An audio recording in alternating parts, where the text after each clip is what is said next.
Baiklah, saat ini saya akan menjelaskan mengenai mind mapping etika publik. Ada 3 hal yang akan dibahas, yaitu yang pertama, kode etik dan perilaku pejabat, yang kedua, bentuk-bentuk kode etik dan implikasinya, dan yang ketiga, aktualisasi etika ASN.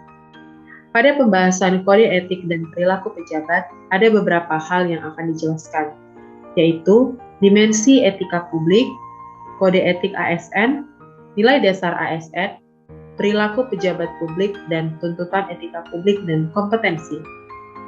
Dimensi etika publik ada 3, yang pertama adalah dimensi kualitas pelayanan publik, yang kedua dimensi modalitas, dan yang ketiga dimensi tindakan integritas publik.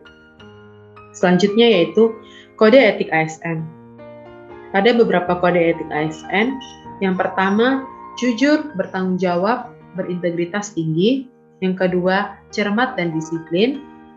Yang ketiga, melayani dengan hormat, sopan dan tanpa tekanan. Yang keempat, melaksanakan tugas sesuai peraturan perundangan yang berlaku. Yang kelima, melaksanakan tugas sesuai dengan perintah atasan sejauh sesuai dengan ketentuan peraturan perundang-undangan.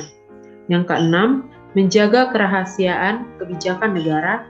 Yang ketujuh, bertanggung jawab terhadap kekayaan dan barang milik negara.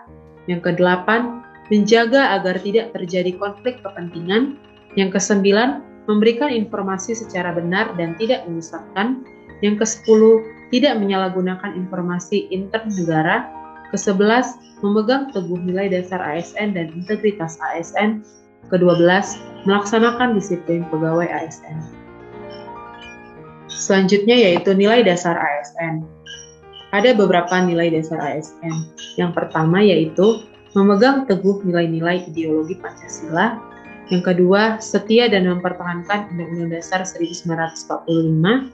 Yang ketiga, profesionalisme dalam bekerja. Keempat, membuat keputusan berdasarkan prinsip keahlian. Yang kelima, menciptakan lingkungan kerja non-diskriminatif.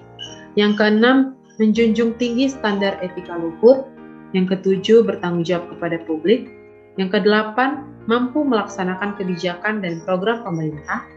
Yang kesembilan, melayani publik secara jujur, tanggap, cepat, tepat, akurat, berdaya guna, berhasil guna, dan santun. Yang ke-10, mengutamakan kepemimpinan berkualitas tinggi. Ke-11, menghargai komunikasi, konsultasi, dan kerjasama. Ke-12, mengutamakan pencapaian hasil dan mendorong kinerja pegawai. Ke-13, mendorong kesetaraan dalam pekerjaan. Dan ke-14, meningkatkan efektivitas sistem pemerintahan demokratis sebagai perangkat sistem karir. Selanjutnya yaitu perilaku pejabat publik. Perilaku pejabat publik yang pertama yaitu penguasa menjadi pelayan. Kedua, wewenang menjadi peranan. Dan yang ketiga, jabatan publik adalah amanah.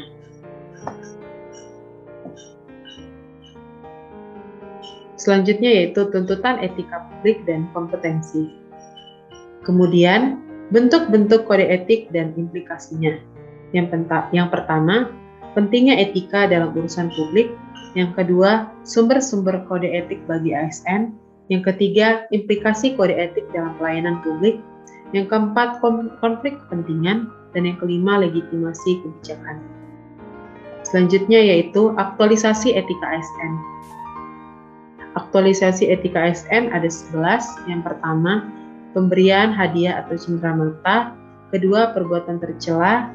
Ketiga, pelantikan wali kota di penjara. Keempat, whistleblower atau membocorkan informasi. Kelima, konflik kepentingan dalam pengadaan. Keenam, absensi dicari. Ketujuh, pelanggaran hukum. Kedelapan, pengunduran diri pejabat. Kesembilan, penerimaan tenaga honorer. 10, terpidana korupsi menjabat kembali. Dan ke-11, pemanfaatan sumber daya publik.